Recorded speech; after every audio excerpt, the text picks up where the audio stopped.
Cet adversaire, c'est le monde de la finance. Colonna n'était pas armé, il n'a pas opposé de résistance. C'est bien elle qui a écrit « Omar m'a tué ». Voici les Rolling Stones. Il est 7h23, en ce vendredi thématique consacré en partie aux Lumières. On va revenir très loin dans le passé. Bonjour Laure d'Autriche. Bonjour Dimitri, bonjour à tous. Vous nous ramenez ce matin en un siècle où Europe 1 n'émettait pas encore. Vous nous ramenez le 1er juillet 1751, date cruciale pour les Lumières. C'est le jour où Diderot publie le premier tome de sa célèbre encyclopédie. Nous en parlions à l'instant.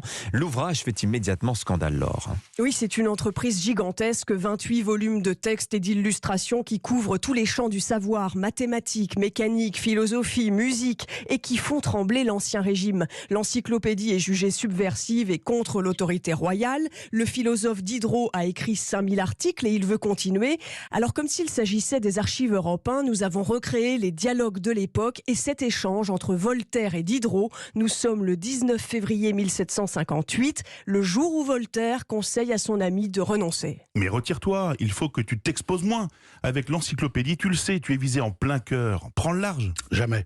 Abandonner l'ouvrage, c'est faire ce que désirent les coquins qui nous persécutent. Je vais faire ce qui convient à des gens de courage. Mépriser nos ennemis, les poursuivre et profiter, comme nous l'avons fait, de l'imbécilité de nos censeurs. Diderot pense pouvoir duper ceux qui ont censuré l'encyclopédie. Le roi craint que les auteurs ne poursuivent leurs projets en Suisse ou en Hollande. Diderot, lui, envisage de continuer à Paris clandestinement. Il reste 7 volumes à écrire. Le 30 mars 1759, Diderot se met autour d'une table avec son équipe et il dévoile son plan. Il faut continuer cette encyclopédie. L'idée, c'est quoi? C'est de continuer à rassembler les connaissances, tout ce qu'on connaît sur Terre, pour les transmettre aux hommes qui viendront après nous, pour que les travaux des siècles passés n'aient pas été des travaux inutiles pour les siècles qui viendront, pour que ceux qui viendront après soient peut-être un peu plus vertueux, un peu plus heureux. Et chez les philosophes des Lumières, il y a effectivement cette idée qu'il faut écrire pour éclairer ceux qui ne le sont pas encore. Alors les lecteurs de l'encyclopédie sont principalement des aristocrates, des intellectuels, des négociants. Alors l'encyclopédie a joué ce rôle de vitrine du savoir au-delà des frontières du Royaume de France. C'est un livre qui brille aussi à l'étranger.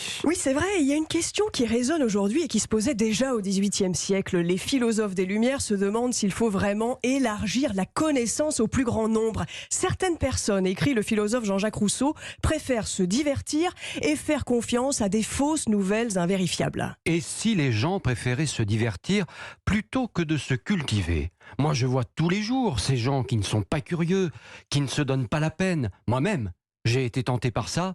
Et ça n'a pas été simple de m'en sortir. Alors plusieurs experts s'accordent en tout cas à dire que les idées de liberté et de tolérance prônées dans l'encyclopédie ont infusé dans les esprits et permis que se produise la Révolution française de 1789. Oui, entre Netflix et l'encyclopédie de Diderot, pas facile de choisir. Tout ça est encore tellement contemporain. Merci beaucoup Laure d'Autriche. Et merci à Marc Messier dans le rôle de Diderot, Mathieu Bock dans celui de Voltaire et Christophe Bordet pour son interprétation de Jean-Jacques Rousseau. Tiens, on va méditer cette phrase. Et si les gens préféraient se divertir plutôt que se cultiver. Je vous rappelle